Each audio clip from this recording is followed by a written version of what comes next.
Hi friend, welcome back to my channel. Today it is time for us to do the month 11 update, which is cuckoo bananas, but it has been a delightful month of progress. So let us go ahead and go back in time and look at my palette after 10 months of usage.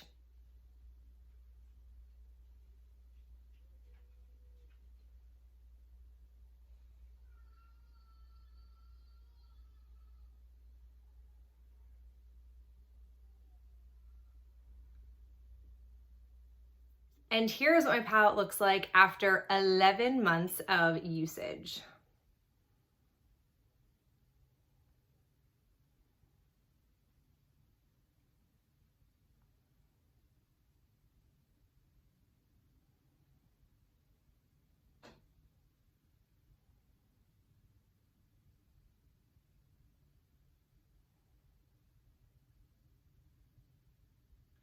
Oh boy, perhaps you didn't expect all of that new pan to be here, and same with me. I did not expect to finish off as many shadows as I was able to finish off, so let's just go ahead and chat about it. So really surprising, I worked my way all the way through Showboat. I just found there were two things at play with Showboat. It was one of those kinds of colors where, or I should say formulations, that required a lot of picking up on the brush, like a lot of digging in, a lot of really putting it, packing it onto my lid. In hindsight, that might be because it was definitely on its way out, or it might just not be the greatest formulation that they have. There are a number of different formulas in here, and that's kind of one of my least favorite. It's more just like a satiny type of shade, and I prefer a bit more pop on the lid. So there was a lot of that going on. And then I was really craving a lot of pink eyes. I really have three go-to like work looks. I have a gold, which is what I've got going on right now. I have like a bronzy, taupey kind of vibe. And then I have pink. Those are the three like go-to things I like to just pull off, because that's a lot of what's also in my wardrobe, and I like to have somewhat complementary face with my different wardrobe items. So I really was all in on Showboat. I feel like I hadn't used a lot of pink, and I just went wild with it and ended up using it up a lot faster than I ever thought I would. And then Delirium, less of an upset or a surprise. I finished off Delirium. It was the go-to one that I was dealing with. Then coming into this next sort of row here, I did use the most a little bit more. I will be honest, I put it in the same category as Showboat, but it has a bit better of a performance. I don't have to dig in and pack it on as aggressively as I was with Showboat, but there are certain times where I want like a soft gold eye and not this vibrant like big boy of Extravaganza. You can see Extravaganza while we're here. I have worked through a bit more of this one. The thing about this is it really is the best formula in the palette, in the sense of it gives me almost like liquid metal on my eyes, and it doesn't take a lot to get to this effect that I have right now. So I am moving through it. I'm using it a lot, but it's not being whipped through the way other shadows in the palette are.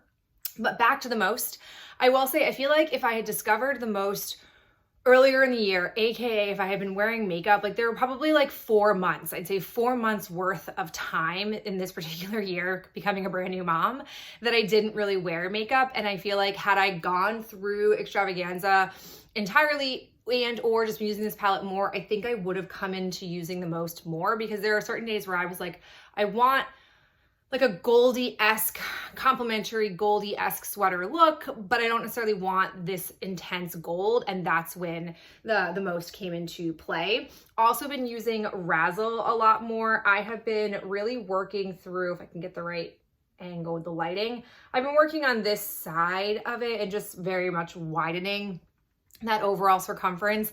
I have found with the mattes, especially having done Center Stage and Delirium, which are also mattes here, the cream mattes that I had, that was the best way to not have the matte shadow crumble on me, that it's been nice to like keep the ties as long as I can and just keep widening the circle, because once I break off one of the parts of the circle circumference, it then starts to really wear down the integrity of the entire matte, which is harder to have because I like to put my palettes in drawers, and when shadows start to crumble, I'm not gonna lie, I don't want to repress them in a powder palette, so I just leave it on the counter, and I like having things put away. It's just who I am. Additionally, Dazzle, I have been hit and miss with Dazzle. I feel like I definitely could have finished it off, but I allowed myself to like move in other areas of the palette.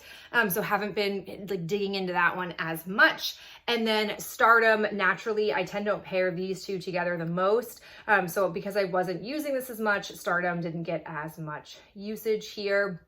I also have been digging into Celeb now that it's like my last type of packet on cream shade. This definitely does have pink like integrity or pink vibes when you put it on. It doesn't just like blend out to nothing the way my creams do. So it is a little bit of a weird one to use with like my Goldie eye. Like I have it on today and I feel like it does give a little bit of like a maroonish vibe when I blend it in with Razzle, but like I'm okay with that. It's fine. I'm not like over here as an MUA, so it's not a big deal. And then Debutante, I've kind of hit a wall with Debutante. I didn't expect this to happen. I went all in on Clubhouse, finished Clubhouse up, and I had been pairing these two together. In fact, this was kind of like the driving force of why I initially loved this palette so much. It was like my special occasion palette because I was constantly pairing these two together and I loved the look of that. And once I finished with Clubhouse, I was like, okay, well, at that point, I had more of Dazzle left. So I was like, okay, let me try to like go in all on Debutante here. And I just am struggling with it because I tried Debutante with Stardom. They're not tonally very complementary of each other. So that wasn't the greatest look. And then I am officially going to take out Piece of Me. This is the only other like purpley-esque shadow that I have, which works with Debutante, but this shade just sucks. Like it is so difficult to blend on, like it gets really patchy. And then when I finally get it to the amount that I want, it just is like meh looking. Like it's just not a fan of it. I feel like this, again, by the way, this gold was not in the palette. I just popped it in there from another ColourPop similar sized palette that I had. This just like bottom row is really not great. So I'm taking this one out officially. You won't see it at the finale. And I really haven't used Push. I'm going to try maybe Push to see if that would be something to work through. But we have been moving and shaken in this palette and I'm really pleased with it. As I've said, I feel like every month, especially my return to work, this has been a really awesome choice for this year because it's so brainless. It doesn't require any creativity. It has like go-to looks for me that I can rely on. And when I am half awake or just don't want to think, this is great for that. And I know for some people that might sound really terrible and boring, but like Monday through Friday, I'm relatively conservative with the way I dress. I'm relatively conservative with my makeup. So I just want basic palettes and I appreciate that this palette offered all of that. So looking ahead, arguably just 1 month left. And when I look at this, I feel like I am reasonably close to finishing off all 3 of my lid shades. Like I really want to be able to finish them off. I don't know if I'm going to be able to do it just because Debutante doesn't have so like currently as I sit here in front of you, Debutante doesn't have in this palette a go-to crease shade for me. And so I would rather be able to use things that are entirely from this palette and get as much usage singly from this palette versus pulling in other things at this point. So I'm definitely going to get Dazzle done. Definitely going to get that one done. The odds are high that I probably could get Extravaganza done. So we will just see. I am really curious. I will be transparent with you. I have no idea what I want to do for my Pan That Palette Challenge in the year 2023. And I know people in the past have given me advice of like not doing this project or doing like 1 palette a month. I just don't find satisfaction in that, but I haven't really been playing with a lot of other shadows in my collection.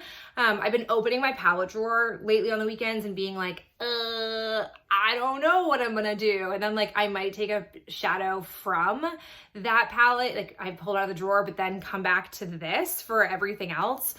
So I just find myself kind of in a rut, not in a bad way, but just in a rut of not sure where I want to go for next year, because for a couple of years, this has been like in my horizons to want to do. And I finally was like, let yourself go, girl, like let yourself go. And it has worked exceptionally. And that's not always been the case with Pan That Palette choices. So I also, and like second to that, I'm kind of just like ranting now. Second to that, I feel like the Pirates of the Caribbean palette was another delightful project for me. It was a surprise. I didn't know it was going to go as well as it did, but I don't know. I'm now looking for the sense of like wanting something easy go-to, but also as rewarding as the last 2 years have been. So expectations are high for me, and I just haven't figured it out. It's a good thing I've got plenty of time left in the month to get my act together, and I'll let you know where I stand with it. But enough me chattering about future projects. I so appreciate you being here, hearing about this second to last update. And I look forward, as always, to giving you the final showing of where I stand with my Pan That palette for the 2022 year. Thank you so much for being here. It has been a wild time in my life, but I'm so glad you choose to tune in whenever I do post a video. And I hope to talk to you in the next one real soon. Bye.